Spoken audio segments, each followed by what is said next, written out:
ছেলেটিকে একটি প্রতিবেদকের প্রশ্নে জিজ্ঞাসা করা হয়েছিল, ভোগের শহর লন্ডন ছেড়ে কেন ভারতবর্ষে এলেন আপনি? প্রত্যুত্তরে তিনি বলেন, যতই ধন ঐশ্বর্যের প্রাচুর্যময় পাশ্চাত্যে জন্মগ্রহণ করি না কেন, এই পুণ্যভূমি ভারতেই আমি আমার জীবনের চূড়ান্ত লক্ষ্যের পথ খুঁজে পেয়েছি। শুধু আমি কেন, প্রতিটি বিদেশি কৃষ্ণভক্ত ভারতীয় ধর্মদর্শনে এই নিত্য সনাতনী কৃষ্ণ সাধনায় জীবন সঁপে দিতে পেরে গর্বিত বোধ করেন। এমন কথা বলা ছেলেটি তার জীবনের পূর্ণ সময় অতিবাহিত করছেন এখনও নদিয়ার শ্রী মায়াপুর ইস্কনে। আপনি কি জানেন আমরা কার কথা বলছি? যদি না জানেন তবে এই ভিডিওটি একান্তই আপনার জন্য। 5 মিনিট সময় ব্যয় করে আমাদের সঙ্গেই থাকুন এই গল্পটি জানার জন্য। সময়টা দ্বিতীয় বিশ্বযুদ্ধের সময়, যে সময়টা বাচ্চারা খেলাধুলা আনন্দ উচ্ছ্বাসে শৈশব কাটায়। সেই সময় ছেলেটা ভয়ভীতিতে এই অভিশপ্ত সময় কাটিয়েছিলেন।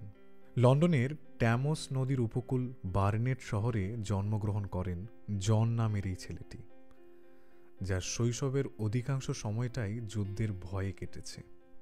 যুদ্ধ শেষে বার্নেট শহরের এক অভিজাত স্কুলে ভর্তি হয়ে অত্যন্ত মেধার সঙ্গে পড়াশোনা চালিয়েছেন জন।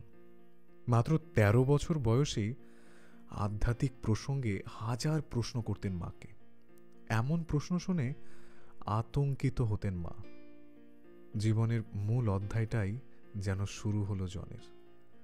পড়ালেখার প্রতি নিরুৎসাহিত হয়ে বিভিন্ন ধর্মাবলম্বী মানুষের কাছে গিয়ে আধ্যাত্মিক প্রশ্নের আসর জমাতেন। সেই সূত্রে তিনি জানলেন ভারতে নাকি শিব, বিষ্ণু, ব্রহ্মা তথা 33 কোটি দেবতার পূজা হয়, যেখানে ইউরোপিয়ানরা শুধু যিশু সম্পর্কেই জানতেন আর তুরস্কে আল্লাহ সম্পর্কে, সেখানে ভারতীয়রা 33 কোটি দেবদেবীর আরাধনা করতেন।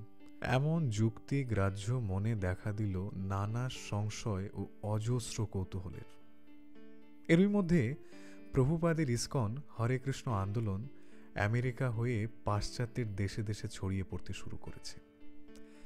একদিন সৌভাগ্যবশত ইংল্যান্ডের একটি নাইট ক্লাবে কৃষ্ণ ভক্তদের হরিনাম সংকীর্তন ক্যাসেট শুনে তিনি আহ্লাদিত হয়ে ওঠেন। মনের অন্তর্জ্বালায় আর এক মুহূর্ত বাড়িতে থাকতে পারলেন না। ছুটে আসলেন ভারতে, হন্য হয়ে ঘুরতে লাগলেন পবিত্র তীর্থস্থানগুলো।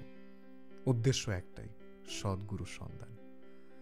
আর অচিরেই সন্ধান মিলে গেল বিশাখা দেবীদাসী নামের একজন কৃষ্ণ ভক্তর মাধ্যমে, যিনি তাকে নিয়ে গেলেন জগৎত্রাতা বিশ্ব পরিব্রাজক আচার্য প্রভুর ভক্তিবেদান্ত স্বামী প্রভুপাদের কাছে।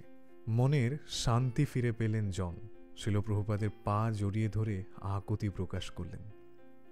কলকাতাতেই প্রভুপাদের কাছে দীক্ষা গ্রহণ করলেন জন। যে মন এতদিন টেমস নদীর জলোচ্ছ্বাসের মতোই উদ্ভিন্ন, তার জগৎগুরু প্রভুপাদের সন্নিধ্যে অচিরেই হয়ে উঠল স্থিতপ্রজ্ঞ। স্বস্তি পেলেন অতীতের জন, কৃষ্ণভক্ত জননিবাস হয়ে। হ্যাঁ, জননিবাস দাস ব্রহ্মচারী, লন্ডনের জগৎখ্যাত ট্যামস নদীর অচিনপুরে যার ঘুম ভাঙত নাইটিঙ্গেল পাখির সুমিষ্ট সুরে।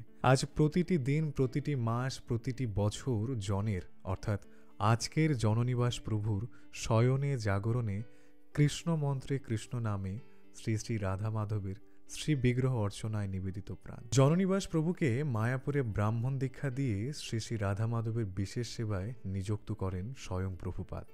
গুরু কর্তৃক সেবাপ্রাপ্ত হয়ে নিঃস্বার্থভাবে কোনো প্রশ্ন ছাড়াই সরল হৃদয়ে ভালোবাসা ও নিষ্কপটভাবে এখনও সেবা করে যাচ্ছেন জননিবাস প্রভু। জননিবাস দাস শব্দের অর্থ যিনি ভগবানের দাস এবং যিনি সকলের হৃদয়ে অবস্থান করেন। পৃথিবীর বিশ্ব বৈষ্ণব সমাজে আজ শতই উচ্চারিত জননিবাস দাস ব্রহ্মচারীর নাম। ওনার শুদ্ধ যাজন যজন আমাদের দেশের ব্রাহ্মণ পণ্ডিতদের শিক্ষণীয়। ভগবদ্গীতার স্থিতপ্রজ্ঞের সমস্ত গুণই জননিবাস প্রভুর মধ্যে আছে। সবাই উচ্ছ্বাসিত ও গর্বিত জননিবাস প্রভু সম্পর্কে। হরে কৃষ্ণ। কেমন লাগলো জননিবাস প্রভুর জীবনী সম্পর্কে তা কমেন্ট করে অবশ্যই আমাদের জানাবেন। আর এই ভিডিওটি আপনি চাইলে শেয়ার করে আরও অন্যকে জানানোর সুযোগ করে দিতে পারেন। হরে কৃষ্ণ।